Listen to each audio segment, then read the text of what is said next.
Magandang araw po mga kaibigan.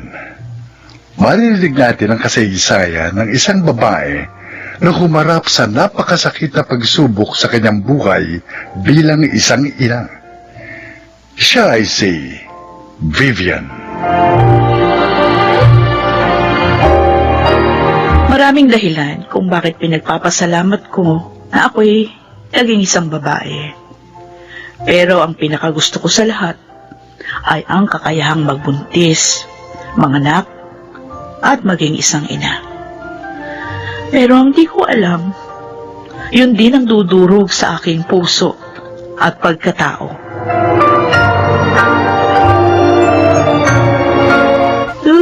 Kutsi-kutsi! Ganda ng gising ng anak ko. Bungis-ngis ng bungis-ngis kanina ka pa, ha? Yeah. Oh! Ano na? Ano? Kanina pa kita hinihintay sa labas. Late ka na sa trabaho. 10 to 8, oh. Ay, naku, sorry. Nawili kasi ako sa anak natin, eh. Parang ayoko umalis. Understandable, pero bilisan mo na. Sige na. Oo na. Ito naman. Si Mama na ang bahala kay Chichay, ha? May trabaho ko na yun. Ay, naku. Sige na. Alam mo, ito yung mga pagkakataon na parang ayoko na magtrabaho. Sabi ko na naman kasi sa'yo, mag-resign ka na sa trabaho, pero ayaw mo naman. Dahil kailangan natin pag-ipunan ng kinabukasan ng anak natin. Oo. Ayokong pasanin mo lahat ng hirap sa paghahanap buhay. Oo, alam ko naman yung paulit-ulit na nating pinag-usapan yan, eh. Kaya tayo na. Last na lang. Bye anak ha, sige na ha. Lablab ka ni mama. Bye-bye. Hindi ka na, dali, bilisan mo na.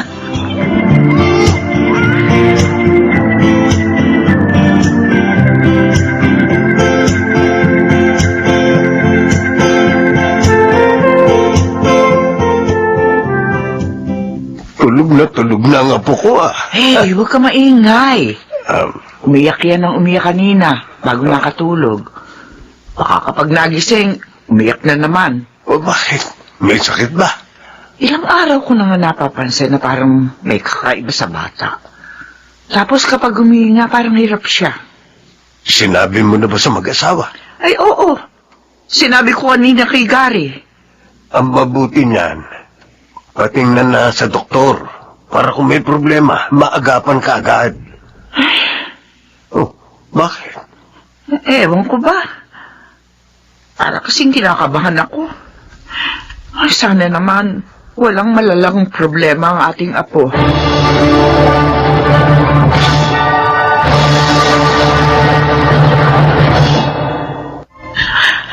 Anong sabi mo? Ma. Anong sabi ng doktor? Gary, May problema raw po sa puso si Chichay, ma. Kailangan siyang operahan. oh, Diyos ko. 5 buwan pa lang ang apo ko. Ooperahan na. Makakaya ba yun ng katawan niya? Yun po ang sabi ng doktor. Ma.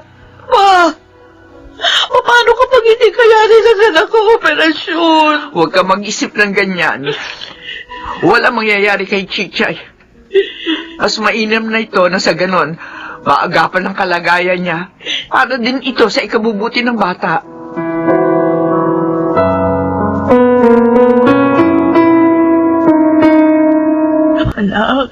Anak, lumaban ka, ha?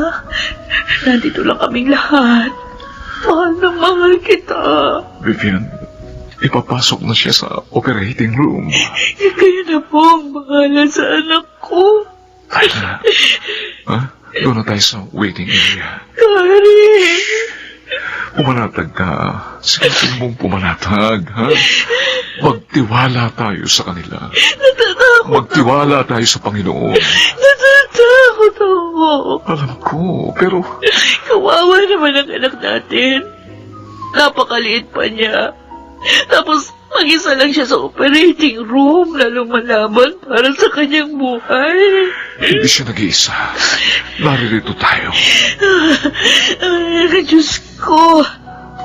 Kayo na po ang bahala sa anak ko.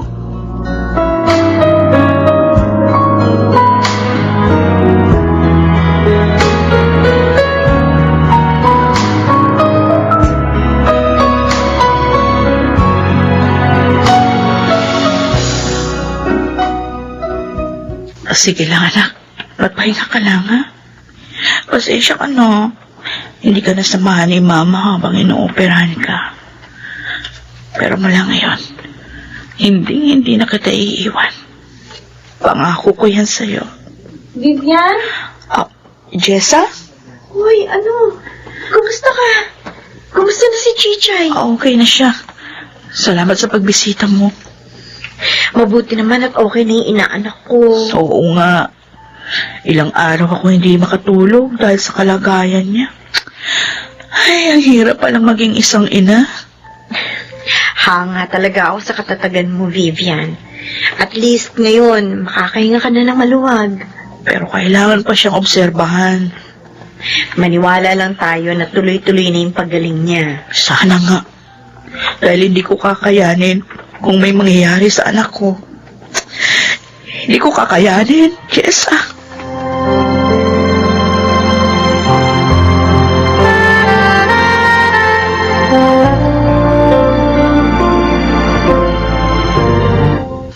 Happy first birthday, Apo! Kita mo?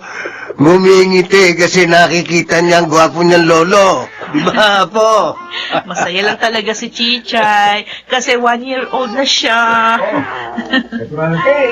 Asan ang mga bisita niyo? Ay, dito na ang ninang! Andito na rin po ang ninong. Oy! Mabuti naman nakarating kayong dalawa. Ay, siyempre, hindi pwedeng palagpasin ang unang kaarawan ng inaanak namin. Oh, siya. Bing, ikaw na nga kumuha ng picture, ha? Bakit ako? Hindi ako marunong. Ay, ako na. Ayan, sige. Okay, anak ko, sige. Blow mo na yung candle. Oh, like this, ha? Teka, sandali. Ha? Bakit parang... Oh, Chichay! Oh. Bakit parang nahihirapan siya huminga? Naku, Chichay, anak! Chichay! Okay na. Chichay! Ding, paandarin mo sa sakyan mo. Madali. Oo. Anak. Oh, anak ko, Diyos ko! Ano nangyayari sa kanya?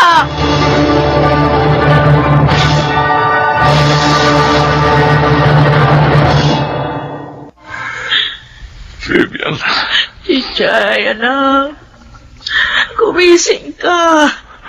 Hindi mo kami pwedeng iwan. Hindi mo pwedeng iwan si Mama ng ganito. Gumising ka. Wala na siya. Hindi. Hindi siya pwedeng mawala. Magaling na siya. Magaling ng anak ko. Hindi siya pwedeng mawala sa isang iglap lang. Vivian. Gary, ang anak natin. Hindi siya pwedeng mawala sa atin. Paano na ako? Paano na tayo? Kailangan na natin tanggapin ang lahat.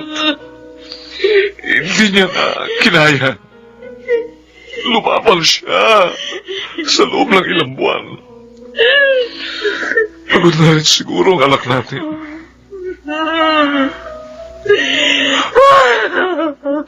Anak ko, bakit?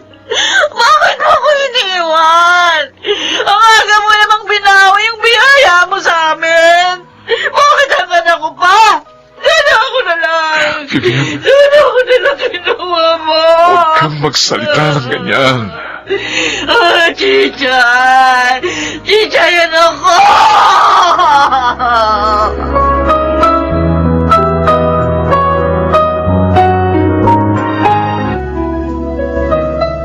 Pare, kumusta si Vivian? Hindi ko na alam ang gagawin ko, Ding. Hindi na siya nakapagtatrabaho dahil araw-araw siyang parang wala nang galang mabuhay. Laging umiiyak at halos hindi kumakain. Hindi niyo matanggap ang nangyari sa anak niyo. Ako man, parang hindi ko matanggap. Ganito pala ang mawala ng anak, pare. Madalas pakiramdam ko, parang hinahati ang puso ko. Pare, magpakatatag ka. Ngayon kahigit na kailangan ni Vivian. Pinipilit ko, pare. Pero dumarating ang oras na parang hindi ko na rin kayang pigilan ang emosyon ko. May mga pagkakataong parang gustong sumabog ng dibdib ko. Lilipas din niya, pare. Maghihilom din ang sugat sa puso ninyo ni Vivian.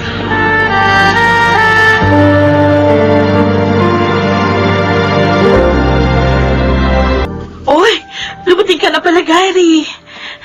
Maganda yata ang aura mo ngayon. Uy, mag-ayos ka na. Birthday ngayon ni Chichay. O, nabili mo na ba yung cake? Vivian? Tignan mo to, oh. Ito yung papasuot ko sa kanya. Bagay na bagay sa anak natin yan. Oh, Vivian. Bakit? Bakit mo ko niyayakap? Tama na. Ha? Tama na. Anong tama na? Tanggapin na natin ang lahat. Teka, ano ba pinagsasasabi mo? Wala na si Chichay. Wala na ang anak natin. Tama na. Huwag mo na siyang patuloy na buhayin sa alaala mo. Patay na ang anak natin. Hindi totoo yan. Hindi patay ang anak ko, buhay si Chichay. Chichay, anak! Chichay! Chichay! Ay, bakit wala siya? Nawawala ang anak natin, Gary! Nawawala si Chichay! Nandito siya dapat sa kribe! Chichay, anak! Vivian. Chichay! Nasaan ka na? Tama na! Tumingin ka sa mga mata ko. Tumingin ka sa mata ko. Magaling ka. Magaling ka, Vivian. Patay na ang anak natin. Patay na si Chichay. Wala na tayong anak. Tanggapin na natin ito, Vivian. Tanggapin na natin wala na ang anak natin. Wala na si Chichay.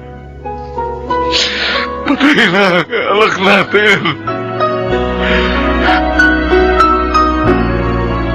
Anak, alam ko mahirap para sa ang lahat. Pero hindi pwedeng habang buhay kang ganito. Ma, Sikapin mo. Sikapin mo kalimutan ng sakit ng pagkawala ni Chichay. Dahil yun lang ang paraan para tuluyang ka maghilom. hindi ko alam kung paano ako magsisimula. Magsimula ka sa sarili mo, anak. Paunti-unti. Dahan-dahan. Isipin mo na lang. Nasa mas mabuti ng lugar si Chichay. Doon wala ng sakit. Doon hindi na siya mahihirapang huminga. Doon hindi niya na kailangan pa ulit-ulit na operahan. Nakapagpahinga na siya, anak. Kung mahal mo siya, hindi ba mas gugustuhin mo maging papayapa na ang buhay niya? Diyos ko. Kaya mo yan, anak. Kayanin mo. Isipin mo kung nakikita ka ni Chichay ngayon. Malulungkot siya. Dahil iisipin niya na dahil sa kanya kaya ka nahihirapan ng ganito. Anak, naririto lang kami para sa'yo. Sisikapin ko. Sisikapin kong bumangon muli. Para sa anak ko. Para sa mahal kong anak.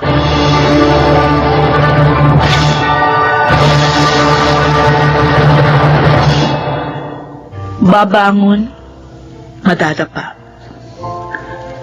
Ganito ang naging kalagayan ko sa loob ng ilang taon.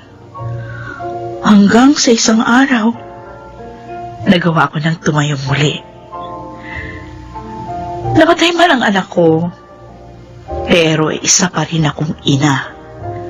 At kailangan ko magpakatatag. Ngayon, kasisilang ko lang ng pangalawa naming anak ni Gary. At upang hindi na maulit ang lahat, mas tututukan namin ngayon ang kalusugan ng aming anak. May nawala, pero may dumating muli. Ako po si Vivian, at ito ang aking buhay. Lahat ng tao ay nasusugatan, ngunit walang sugat na hindi naghihilom. Mga nagsiganap, June Legaspi, Susan Robles, Lionel Benamin, Chiquit del Carmen Amor, Phil Cruz, at Rosana Villegas sa papel na Vivian. Naglapat ng angkop na tunog Jerry Mutia, supervisyong teknikal Eric Lucero at Bong Villar. Creative consultant Phil Cruz, production assistant Anching Cruz. Ito'y mula sa panulat ni Rita Labanon. Sa direksyon June Martin Legaspi at Maynard Landicho Jr. Ito ang aking buhay.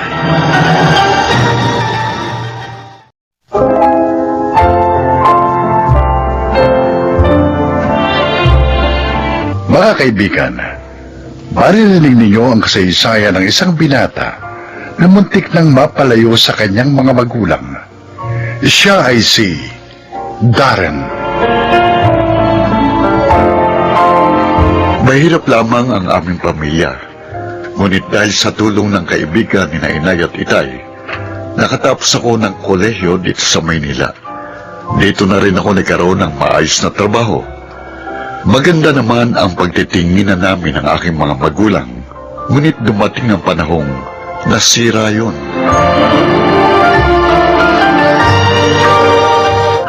At tinanggap na pala nitong dalaga ko ang pag-ibig mo, Darren. Opo, Ma'am Cora. Kaya po sinabi ko kay Femi na ipaalam na po namin ito sa inyo. Natutuwa ako at nagpapasalamat at ginawa mo ito. Ibig lang sabihin, iginagalang at nirerespeto mo ko. Sabi ko naman po sa inyo, Mama, mabait po si Darren. Naniniwala na ako sa iyo, Femi. Ang gusto ko lang sana, Darren, Po. ay igalang mo ang aking anak. Huwag kayong lumagpas sa inyong limitasyon. Lalo na nga, hindi pa kayo kasal. Makakaasa po kayo, Ma'am Cora. Ah, salamat. Mukhang isa ka ngang mabuting anak.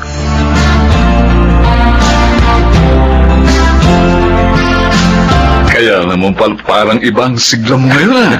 Sinagot ka na pala ni Femi. Oo, mahal na mahal ko siya, Kevin. Siyang babaeng gusto kong makasama habang buhay. Aba, mukhang nangangamoy kasalan na. Ang bilis ah. Ayoko nang patagalin pa eh. Gusto ko na siyang makasama. Kaya bala kong yayain na siyang pakasal. Oh? Total, may ipon na rin naman ako at maayos na trabaho. Aba, naku dapat pala malaman na yan ni na Aling Lita at Mang Homer. Ha? Hindi, wala akong planong sabihin sa kanila. Ano? Oh, bakit naman? May problema ba kayo ng mga magulang mo? Galit ako sa kanila eh. Ilang buwan ko na nga silang hindi pinadadalhan ng tulong. Ha? Oh, bakit naman, Darren? Kailangan nila ang tulong mo. Kasalanan nila. Kaya bahala sila.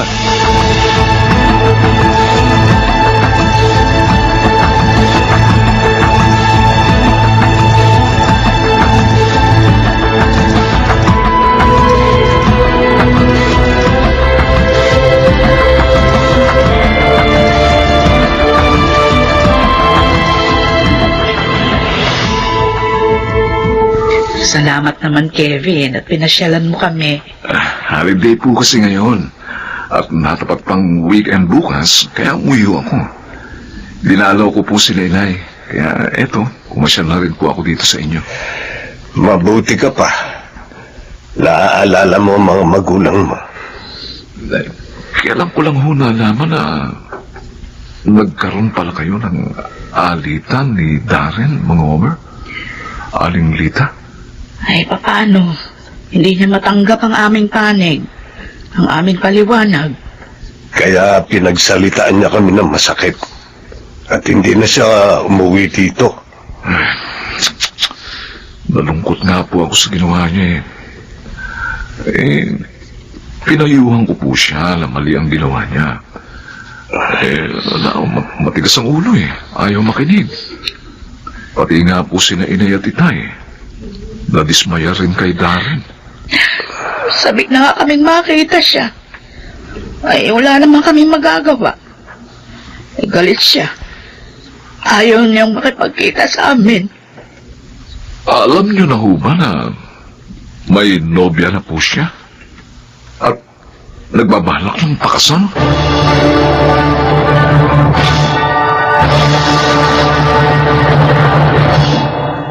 Oh, bakit hindi mo ginagalaw ang pagkain mo, Lita? Naalala ko lang ang anak natin, Homer.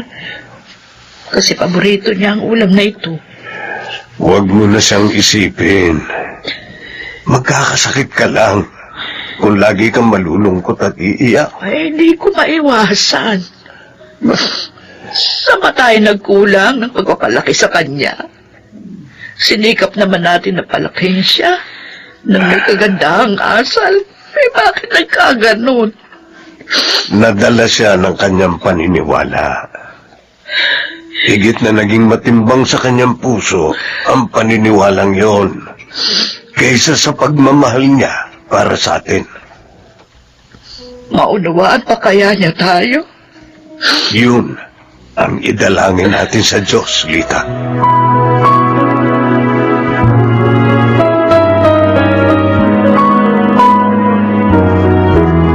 Oo, Darren. Payag ako. Salamat, Femi. Hindi mo pagsisisiyan ang pagpayag mong pakasal sa akin. Sabihin na natin ito kay Mama.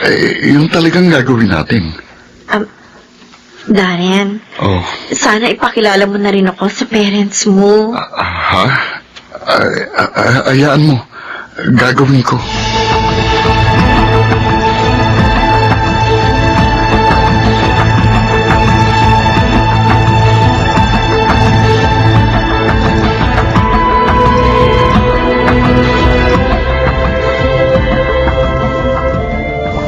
Wala ka ba talagang balak na papuntahin dito sina Aling Lita at Mang Homer?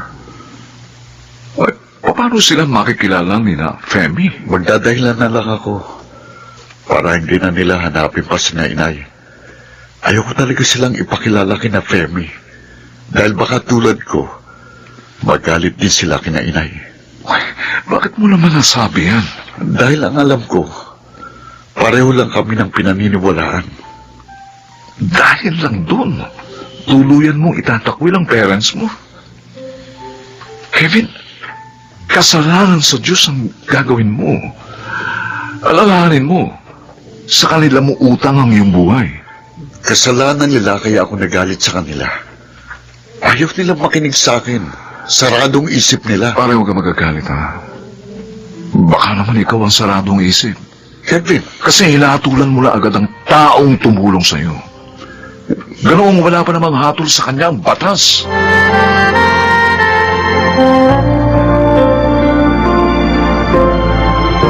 Darren, anak? bakit kayo na pa rito? Sabik na kaming makita ka. Kaya nagpunta kami dito. Kumusta ka na? Ilang buwan ka nang hindi dumadalo sa bahay. Hindi ka rin nagte-text o tumatawag man lang. May sinabi na ako sa inyo noon, hindi ba? Darren, hanggang ngayon ba naman? Galit ka pa rin sa amin? Tapos na yun. Hindi pa pwedeng kalimutan na natin. Hindi kayo nakinig sa akin. Anak, yun ay dahil mali ka naman. Walang kasalanan ng kaibigan ko. Napatunayan na niya yon sa korte.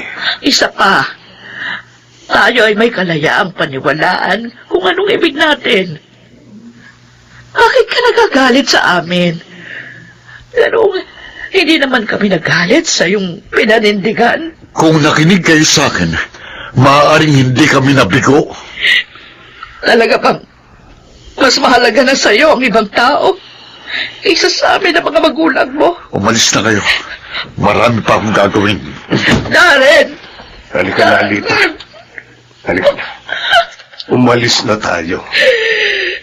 Pinagsarahan na niya tayo ng pinto. Excuse me po. Oh, Bakit po nariyan kayo sa labas? Ay, galit sa amin ang anak namin. Kaya uuwi na kami. Ho? Kayo po ang parents ni Darren? Oo, hindi. Bakit po siya nagalit sa inyo?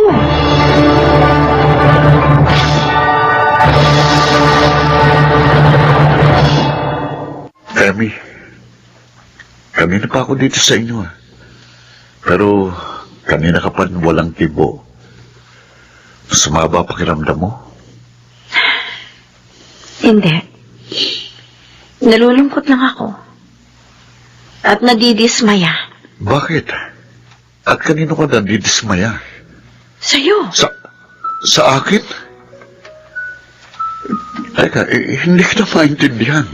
Nagpunta ako sa tinutuluyan mo kahapon. Dadalan sana kita ng baked macaroni. At naabutan kong lumuluha sa labas ng bahay mo ang mga magulang mo. Ha? At sa pagtatanong ko sa kanila, nalaman ko ang lahat. Karen, bakit mo ginawa sa kanila yun? Femi, umanig na inay sa mali. Sa vice mayor namin. Kahit na nga alam ng lahat na may dinispal kong pera yun. Ang sabi ng mga magulang mo, napawalang sala na ang vice mayor ninyo. Bakit galit ka pa rin? O baka naman, dahil hindi kayo pareho ng sinuportahan. Nabigong sinuportahan ko dahil sa kanila. My God, Darren. Sinisisi mo sila dahil doon? Bakit? 2 points lang ba ang laman ng sinuportahan nila sa kandidato mo? Bakit ka ba nagagalit sa akin? Pareho lang naman ang partidong sinuportahan natin. Oo, totoo. Pero open-minded kami ni Mama. Hindi namin sisirain ang pakikitungo namin sa aming pamilya, kamag-anak at kaibigan dahil lang sa sinuportahan namin. Hindi niya kami alipin. Sana naman ganun ka rin. Hindi naman natin utang sa mga politiko ang ating buhay, kundi sa ating mga magulang.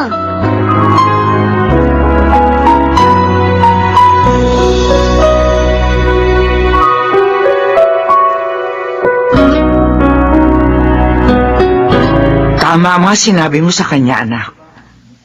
Oh, anong sabi niya? Hindi po siya kumikibo. Maya-maya nagpaalam na. Ay, nawa, magliwanag ang isip niya dahil sa mga sinabi mo. Dismayado po talaga ako sa kanya, Ma. Akala ko pa naman, mabuti siyang anak. Hindi pala. Biro niyo, pinagkaitan niya ng tulong ang parents niya dahil lang naiinis siya. Minsan talaga, anak. Natatalo na silakbo ng damdamin ng tao. Kaya nga tayo na higit na nakauunawa. Ang siyang dapat na magpaliwanag sa kanila. Tulungan natin sila na papagtagumpayan at labanan ang silakbo ng damdaming iyon.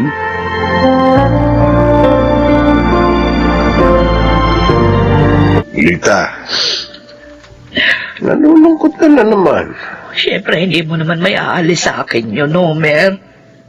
Nasasaktan pa rin ako. Tuwing maaalala ko ang ginawa sa atin ni Darren. Yun din naman ang nadarama ko. Pero nagpapakatatag ako at umaasa na magliliwanag din ang isipan ng ating anak. Nay? Tay? Homer, si Darren narito. Darren, anak, Patawarin po ninyo ako, Nay. Tay. oh, Sa mga masakit na ginawa't sinabi ko sa inyo. Nadala po ako ng silakbo ng damdamin ko. Kinailangan pa ang ibang tao upang maliwanagan ako. Patawad po. Mahal na mahal ka namin, anak. Nay, Kahit nasaktan mo ang aming damdamin. Hindi ka namin matitiis. sapat na sa amin na hindi ka nagalit at nauunawaan mo na kami.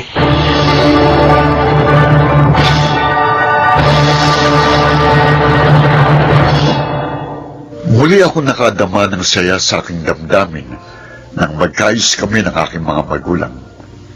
Nagkasundo rin naman kami ni Femi at ngayon ay kasal na kami.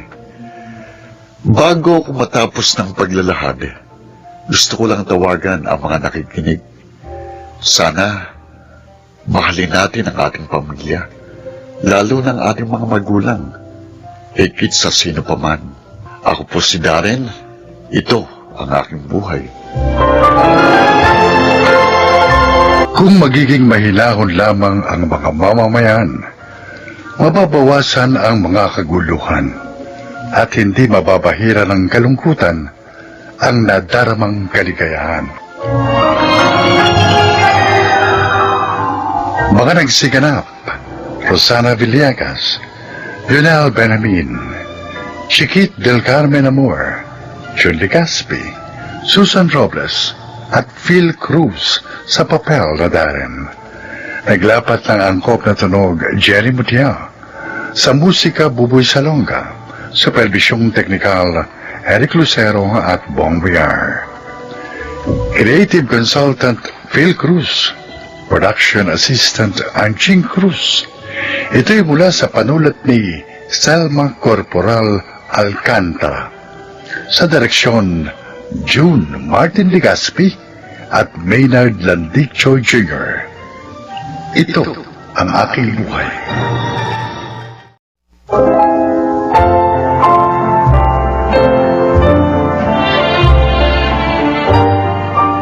Mga kaibigan, marinig po ninyo ngayon ang kasaysayan ng isang kasambahay na naging tapat sa kanyang amo, subalit muntik mapahamak.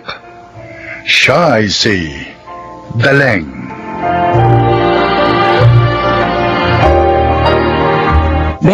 Anyos ako na magsimula magtrabaho ka na Sir Fausto. Ako ang naging yaya ni Noli, ang nag-iisa niyang anak. Hanggang sa makapag-asawa ko at mabiyuda, ay nanatili ako doon. Mabait naman sila pareho ni Ma'am at maayos magpasahod. Kaya lang,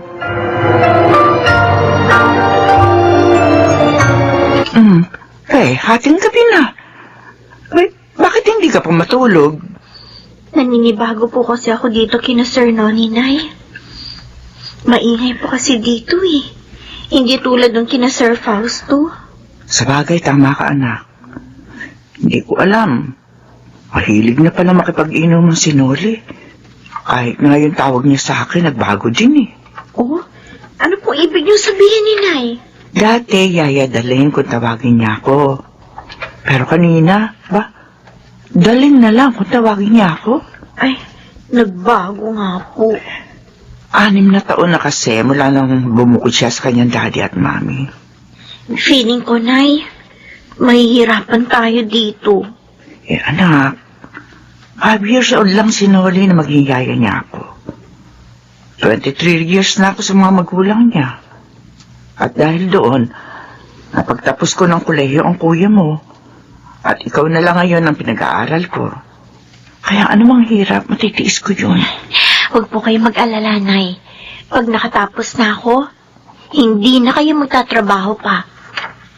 Pero ngayon, habang narito tayo, hindi ko po kayo pababayaan mag-isang mahirapan. Tutulungan ko rin po kayo sa mga trabaho ninyo dito.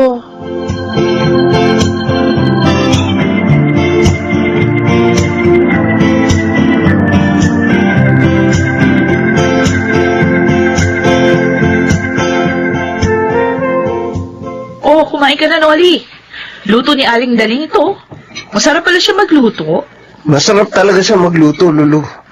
Kaso, wala akong gana kumain. Oo nga pala. Busog ka nga pala sa batak. Yung bibig mo, marinig ka ni Daling. Pag nalaman ni Daling na bumabatak ako, iyak magsusumbong yung kay Daddy. Sip-sip yan sa parents ko eh. Eh kasi magpakatino ka na. Para wala ka na kinatatakutan pa.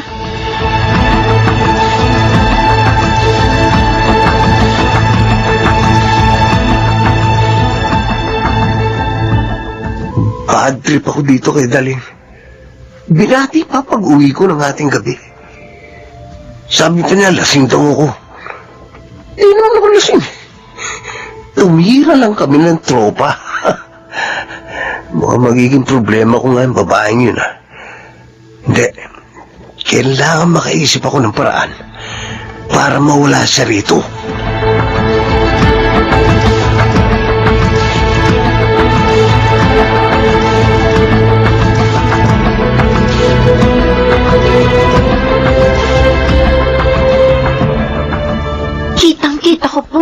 Nay.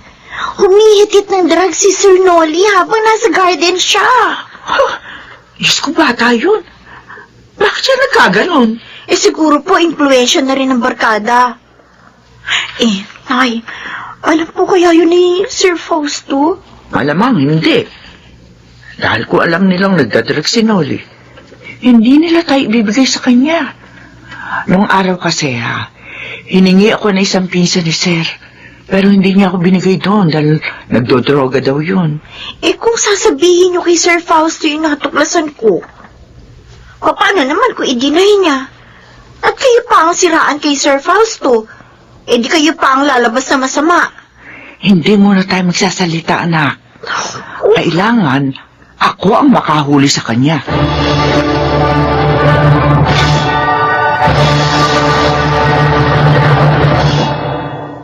Daling! Daling! Ling nga rito! Ay, Noli? Bakit? Ano nangyari? Ano ginawa mo sa polo ko? Bakit may mansa? Ha? Paano nagkaroon naman siya yan? Nilabang ko yan ng bukod. Maingat ko rin siya isinampay. Anong maingat? Ito nga may mansa. Alam mo ba kung gaano kamahal to? Pero hindi ko talaga ginawa ang sinasabi mo. O sige, kung ayaw mo umamin, bahala ka. Pero ikakaltas ko ang halaga ng polong to sa sahod mo.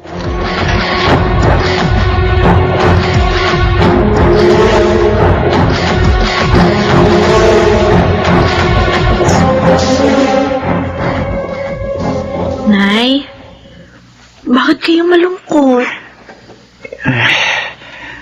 Kalahati lang kasi yung sinahod ko. Dahil nga inawas ni Noli dito yung halaga ng polo niya na minansyahan ko raw. Sobra naman si Sir Noli. Nay, kung umalis na lang kaya tayo dito. Ha?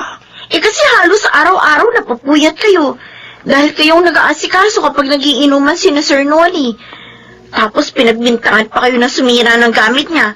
Pinabayaran pa sa inyo. Pero anak, mahirap maghanap ng amo. Napapayag na magkasama tayo. Saka isa pa, malaki kasi yung pinasasahod sa akin ni na Sir Fausto. Pero paano po kung pagbintangan na naman kayo ni Sir Noli? Ay, hindi na naman siguro mauulit yun.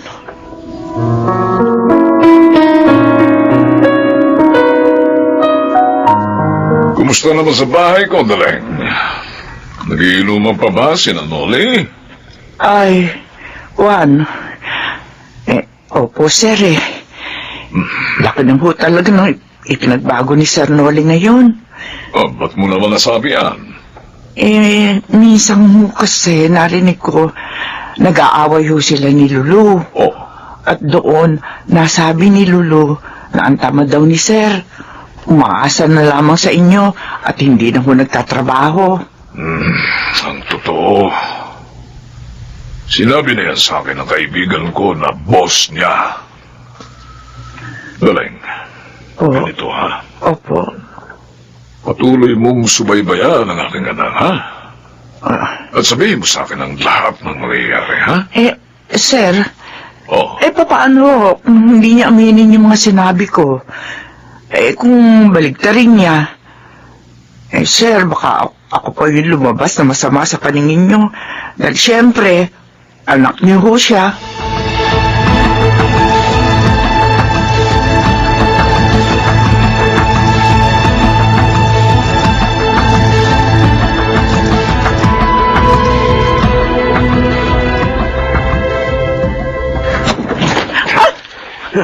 Sir, Diyos ko, bakit niyo biglang binuksan ang pinto?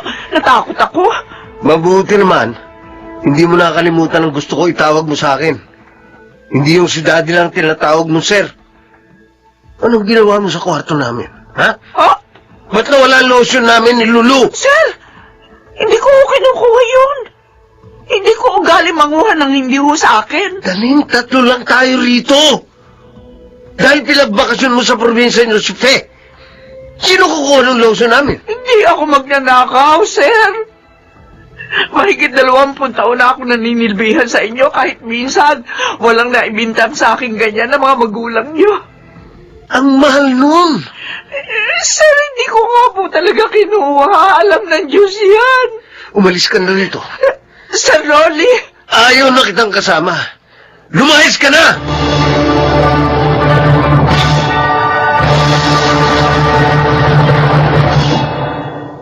Ano pong sabi ni Sir Fausto, Nay? sundin ko na lamang daw yung anak niya.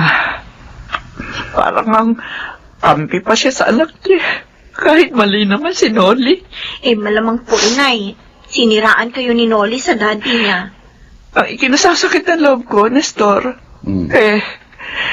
hindi isinaalang-alang ni Sir ang mahabang panahon na pagsisilbi ko sa kanila. Mas naniwala pa siya sa anak niya na magnanakaw ako. Siguro, inay, talagang gusto ni Nolly na mawala kayo doon. Para wala nang magsumbong sa daddy niya ng kanyang mga kalukuhan. Nay, yun din ang tingin ko eh. Pero naging tapat ako sa kanila. Saksi ko ang langit. Huwag na ho kayong umiyak. Kalimutan nyo na yun. Dumito na lang kayo ni Pe sa probinsya. May trabaho naman ako at may maayos na sahod. Matutulungan ko na po kayo sa pag-aaral ni Pe. Gusto ko mag-part-time job, Kuya Nestor. Ikaw? Para makatulong din ako sa mga gastusin natin.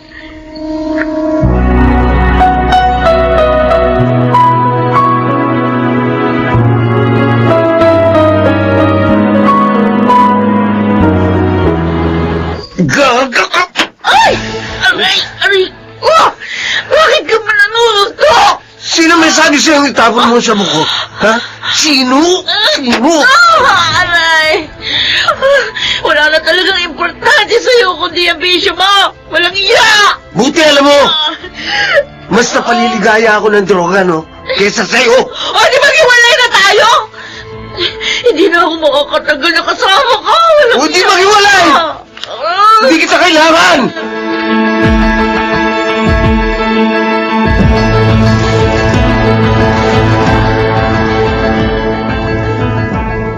Ay! Sir Fausto! Kumusta ka na, Daleng? Ayos naman ho, sir. Nagtitinda ho ako ng almusal at merienda sa harap nitong bahay namin. Ang panganay ko naman, may maayos na hong trabaho. At ang bunso ko naman, nag-working student ho. Patawarin mo sana ako, ha? Dahil hindi ako naging makatwiran ng paalisin ka ni Dolly. Hindi ko man lang naisip ang pagiging matapat mo sa amin ng mahabang panahon. Naku naman, sir. Kalimutan na ho natin yun. Ay, kumusta na nga ho pala sila ni Lulu? Bumalik na si Lulu sa mga magulang niya. Ho?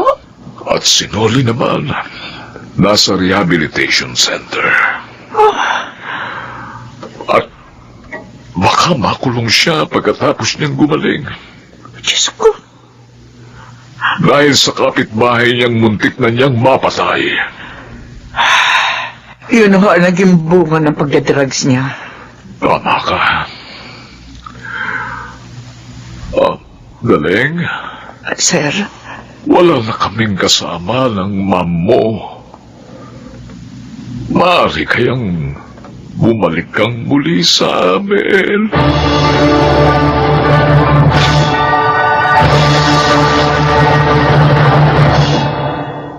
hindi na ako sumama kay Sir Fausto.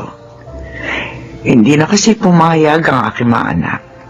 At ayoko na rin magkalayo pa kami mag-iina. Kaya nakontento na lang ako sa kung ano ang meron kami.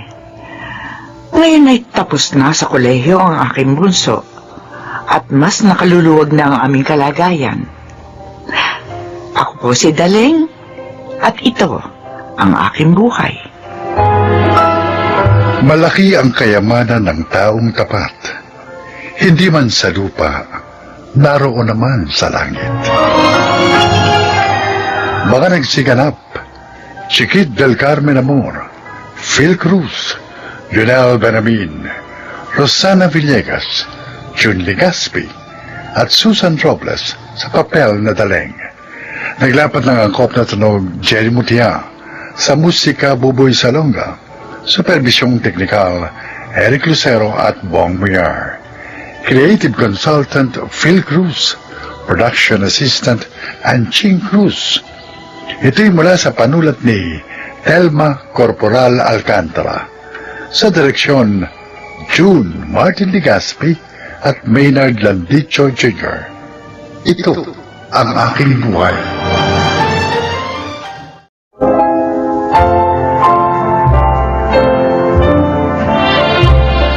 Kailan nga ba lumilinaw ang isipan ng tao upang matukoy kung anong sadyang mahalaga at ano ang walang halaga para sa kanya? Narito ang kasaysayan ni Sonia. 2 beses na ako nabiyuda. Si Lirio, ang anak ko sa una, at si Abby naman sa huli. Oo, inaamin ko. Magkaiba ang iniukol kong level ng pagtingin sa 2 kong anak. Mas matimbang sa puso ko si Abby dahil nakikita ko sa kanya ang aking sarili. Lalo na ang aking mga pangarap. Ano ka ba naman, Lirio? Akala ko nakapagsalang ka na ng sinaing. Hindi pa pala eh. Nakakahiya kay Arturo. Baka gutom na yung tao. Pasensya na po, inay. Nakaligtaan ko po dahil sa pag-aapuro ko rin sa paggawa ng murkon eh. Nakasalang din po kasi yung pork hamonado na pinaluluto ninyo. Pero wag po kayo mag-alala. Maluluto na pong lahat ng mga ulam na ito. Siya. Pagkaluto, hain mo na sa mesa, ha? At gandahan mo ang presentasyon. Tandaan mo, accountant sa bangko ang bisita natin. Hindi basta-basta tao lang. Opo, nay. Ako na pong bahala. Magsasalang na rin po ako ng sinaing sa rice cooker para po mas mabilis maluto. Apurin mo kasi ang pagkilos.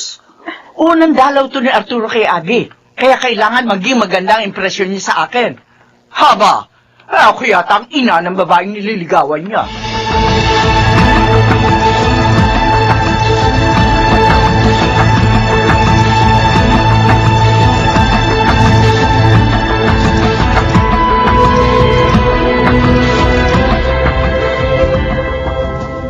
Bagay na bagay sa iyong kwintas na isinuot ko sa leeg mo, Abby. Eleganteng-elegante kang tignan sa kwintas na yan. Oo nga. Ang ganda dito, Arturo. Abby, prangka ako. Gusto kita. Alam kong kaya mong ibigay ang mga pangangailangan ko bilang isang lalaki. Frank rin ako. Pero, may mga kondisyon. Kung pera lang, hindi na natin pag-uusapan. Kaya kong ibigay ang lahat ng gusto mo. Lahat-lahat ng gusto mo, Abby.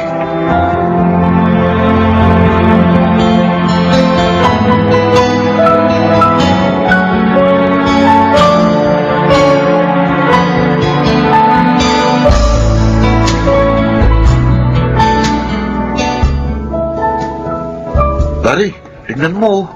Gara ng kotseng nakaparada sa harapan ng bahay ng biyanan mo. Ha? Aba. Oo nga, no. At ang kintab-kintab pa, ha? Bagong-bago. Siguro yan ang pinakabagong labas na kotse rito sa Pilipinas, no? Yak, milyon-milyon ang halaga niyan. No, Dari? Naku, malamang. Kahit yata 10 beses tayong ipanganak sa mundo, kung ang pagiging pahinante lang ng trabaho natin, hindi tayo makakabili ng ganitong klase ng kotse, no? Pero kanino nga kaya, no? Naku, Jack, mapera rin ang may-ari nito. Oo. Para makabili ng ganito kamamahaling sasakyan. Hoy, Ha? sino kayo? Ba- At iniikutan niyo ang kotse ko. May binabala kayo masama. Naku, wala ho. Hinahangaan lang ho namin ang gara ng kotse nyo. At saka taga rito ho kami, sir. Oo. Kaya nagkakamali ho kayo sa iniisip niyo. Wala akong pakialam kahit taga rito kayo. Diyan lang ho kami, ho. Pag hindi pa kayo lumayo sa kotse ko, pagbababarilin ko kayo. Ho? Ano, hindi pa kayo alis? Bubulutin ko na baril ko!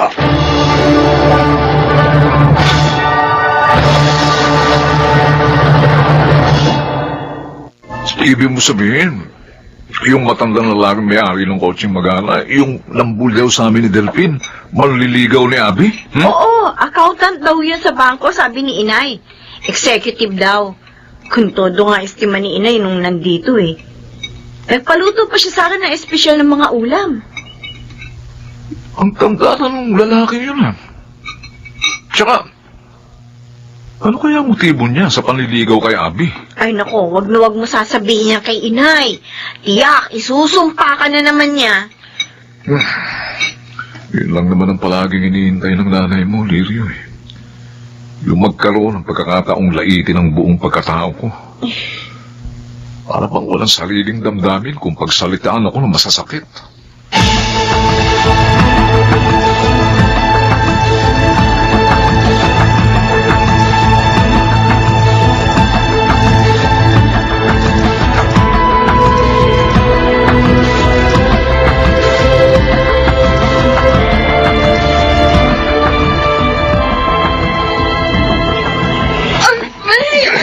Arturo, nasasaktan ako. Akala mo ba, hindi ko kayo nakita ng lalaking kausap mo kanina dito sa harap ng bahay nyo? Ha? Habang pababa ako ng kotse ko? Si Delvin yun. Kasama ko natin ni Kuya Larry sa pier. Talagang dinadaanan niya rito si Kuya kasi sabay silang pumapasok sa trabaho. Huwag mo akong gagawin. Kitang-kita ko kung paano kayo nag-usap ng lalaking yon. Basang-basa ko mga kilos nyo na meron kayong relasyon. O di ko ayaw mo maniwala, di wag. Sinusunod ko lang ang lahat ng gusto mo eh. Pinagbibintangan mo pa ako? Sinasaktan mo pa? Ikaw ang tandaan mo, ha? Ha? Oras na malaman kong may iba kang lalaki bukod sa akin, pasasabugin ko yung mukha mo. Sisiguruhin kong hindi ka na pakikinabangan ng kahit na sino pang lalaki.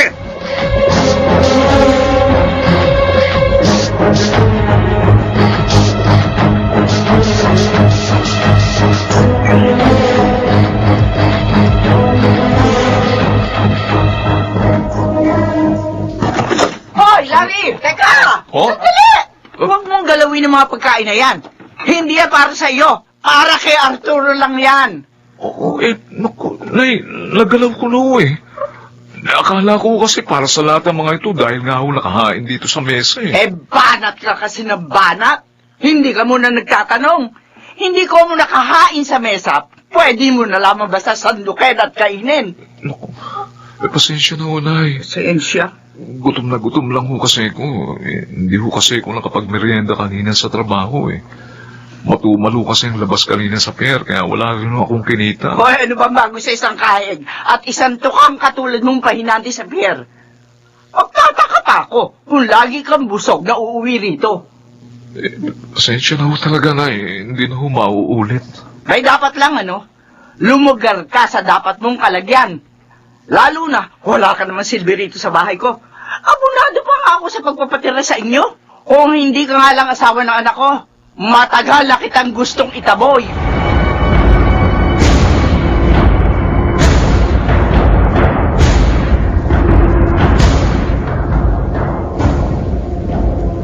Totoo naman yung sinabi ni Larry na eh. Kulang na lang lahat ng nandito sa loob ng bahay na to, lagyan nyo ng pangalan ni Arturo. Ay, ano masama roon? Malaki ang pakinabang ko kay Arturo. Sa asawa mo, may pakinabang ba ako? Alam niyo ba kung bakit nagkakalayo-layo ang mga kalooban natin sa bahay na ito, Nay? Dahil na rin sa hindi niya pantay na pagtingin sa amin ni Abby. Pati si Larry, na wala na makinalaman sa mga sentimiento ninyo, dinadamay ninyo. Dahil si Abby lang ang pag-asa ko. Nasa discarding niya ang ikagiginawa ng buhay ko. Abay, baligtad ata. Kayo pa nahihirapan dito sa poder ko. Eh di kung gusto nyo, magsilayas kayo rito sa pamamahay ko!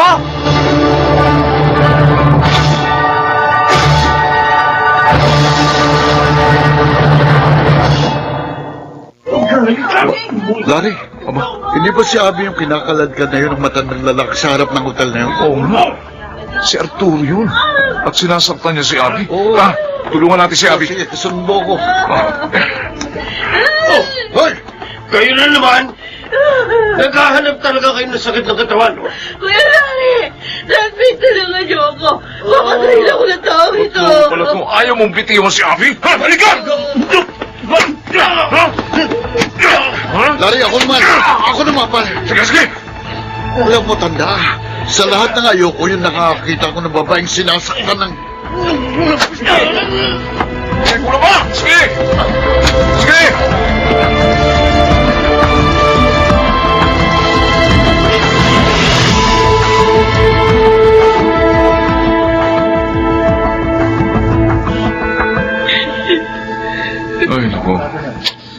na dating kaso na pala ng physical abuse si Arturo sa mga babaeng nakarelasyon niya. Ayon sa Women's Desk ng presintong pinagreklamuhan natin sa kanya, Abby. Itong huli ko nga lang din nalaman na lahat, Kuya Larry. Ay, naku. Kasi bigla-bigla na lang siya nagagalit na walang dahilan. Parang halimaw kapag nagwawala. Grabe. Nalilisig yung mga mata niya. Abi, ang mahalaga, malaya ka na sa kalupitan niya. Tama. Pero mahalaga pa rin ituloy mong kasong isinampa mo laban sa kanya. Hindi tama yung pananakit niya sa mga babae dahil lamang pinaiiral niya ang pera niya.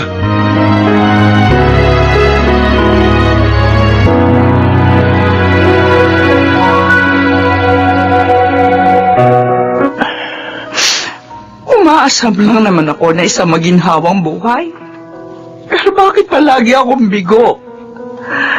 Bakit sa akin bumabalik ang sakit ang mga nangyayari? Hindi naman sa pera at material na bagay na susukat ang kaligayahan, Inay. Madalas nga kasi, sa sobrang paghahangad natin sa mga ganong karangyaan, mas nauuwi lang ang buhay natin sa kalungkutan. Ngayon ko naiisip, paano kung wala ka sa tabi ko, Lirio? Sino pa magmumulat sa akin sa mga kakulangan ko? Hindi naman ako mawawala sa tabi niyo. Nandito lang ako palagi para sa inyo, Nay. Hindi ko kayo iiwan. Kahit ano pa ang mangyari. Si Larry, ang dami kong kasalanan sa kanya. Alam ko nagdaramdam siya sa masasakit na salitang naririnig niya sa atin. Kahit po kayo na, hindi po ako nagtanim ng sama ng loob sa inyo. Kayo po ang ina ng aking asawa. At kung gaano ko po kamahal si Lirio, ganun ko rin kayo kamahal. Iyang-iya ako sa inyo dahil sa mga kahinaan ko. Naturingang ako ang inyong ina. Pero ako pa ang nagdadala ng mga problema sa buhay niyo. Ngayon ko natuklasan. Sa inyo ko pala makikita at madarama ang tunay na kaligayahan.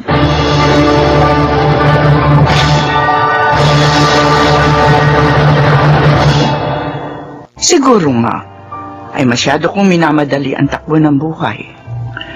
Kung kaya hindi ko na pinag-iisipan pa ang mga bagay-bagay. Gayon din ang mga maaring maging resulta ng aking mararahas na desisyon. Tulad na lang ng pagpapaubaya ko kay Abby sa pakikipagrelasyon kay Arturo. Ang dahil lamang sa labis kong paghahangad sa karangyaan. Mabuti na lang at may isang Lirio na hindi nagsasawang ituwid ang aking mga pagkakamali. At isang Larry na lagi nakalaang umunawa sa aking mga kahinaan. At si Abby, marami na rin nagbago sa kanyang mga maling pananaw. Pagkaraang matuto mula rin sa pagkaligaw niya ng landas. Ako si Sonia at ito ang aking buhay.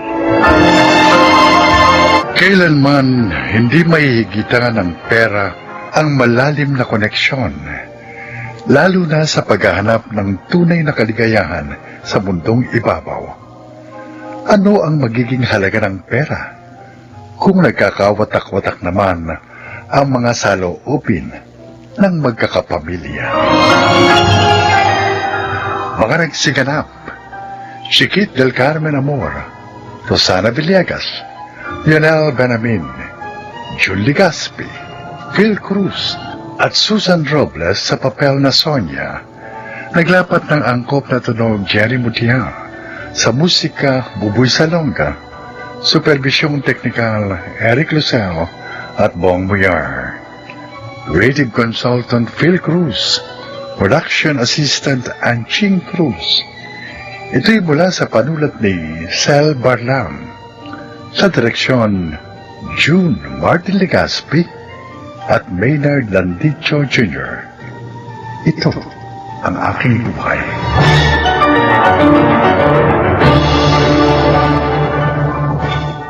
Champion Superpower with X-Stain Technology.